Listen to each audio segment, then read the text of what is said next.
Another day, another video talking about YouTube. I, at this point, have lost count of how many episodes we're in so far when it comes to the epic anime series that is YouTube, but let's get into this. Also, ladies and gentlemen, my apologies for my sweaty appearance. I did just get back from the gym, so a little FYI there in case you guys are wondering about my appearance. But anyways, ladies and gentlemen, let's get into the subject of this video. We ourselves an article on Dexerto that is titled, YouTube CEO Susan Wojcicki responds to claims that YouTube rewards drama.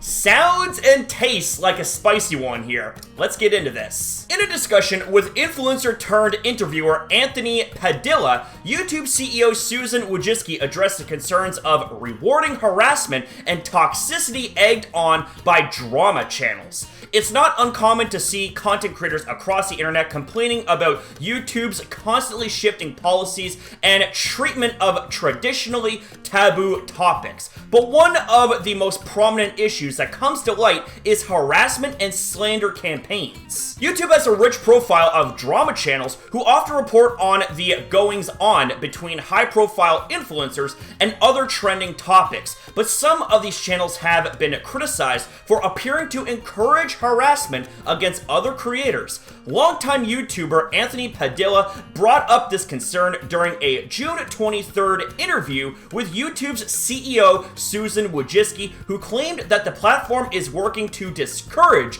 toxicity brought about by inflammatory drama channels. One of the things that we saw is that people were repeatedly attacking someone, but in a small way, she began.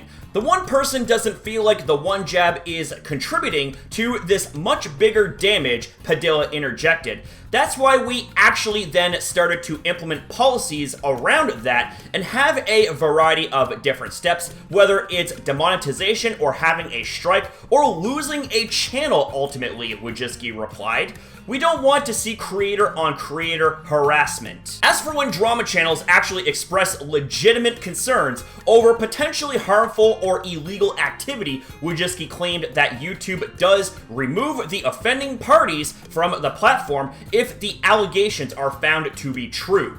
These cases take many different forms, and some people are accused, but they're actually innocent, or say they didn't do it, but they turn out to be guilty. We're trying to make sure that we are not having any kind of nexus or connection to illegal activities in terms of things that have happened on the platform.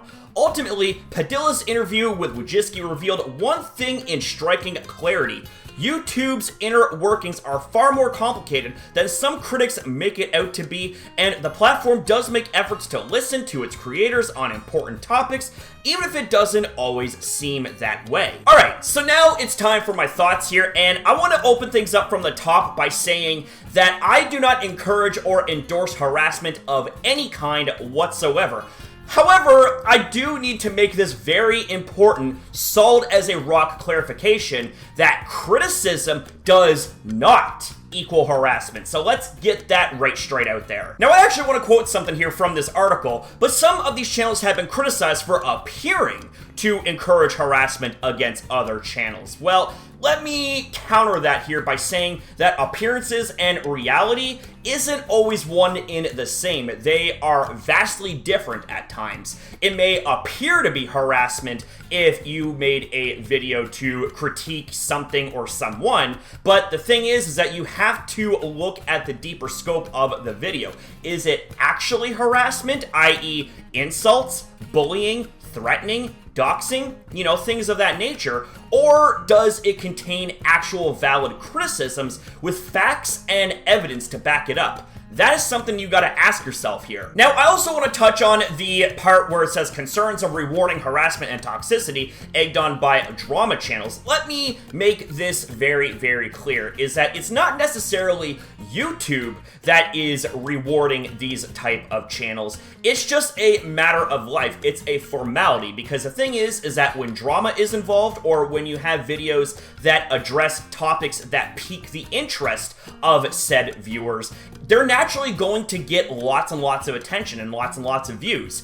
And even though there are people that don't like drama, it's kind of one of those instances where you see the disaster, you see the car crash, dumpster fire, or whatever, but you can't look away, if that makes any sense. Like, I actually used to think a few years ago that YouTube was in fact rewarding drama channels, but it's not the case actually. From my own point of view, I just truly believe that it's human nature. That's why those type of videos get lots of views, is because people are naturally going to be drawn to videos that address drama and interesting topics. And as for the harassment and toxicity part, I want to make it clear yet again that criticisms do not equal harassment or toxicity, but legitimate harassment, things like bullying, threats, doxing, insults, things like that, that right there is legitimate harassment and toxicity, and that's the kind of stuff that should not be rewarded, because things like that should not have a place on the platform, you know what I'm saying?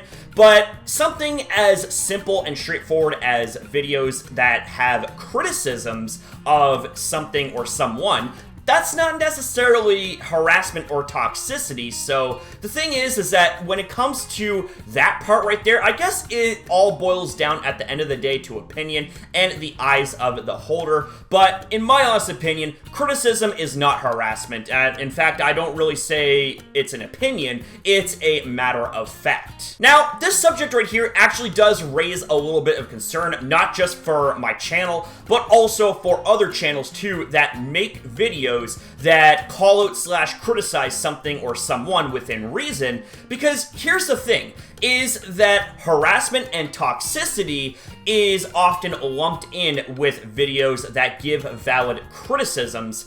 And the thing is that there have been instances where channels have been targeted, be it a video removal, be it a strike, or be it just outright termination, when they haven't actually committed the act of harassment and toxicity, but all they did was make a video giving their criticisms and backing it up with logic and factual evidence, and they get punished as if they did something wrong. Now, I'm honestly hoping that YouTube can put 2 and 2 together and differentiate between criticism videos and acts of harassment and toxicity.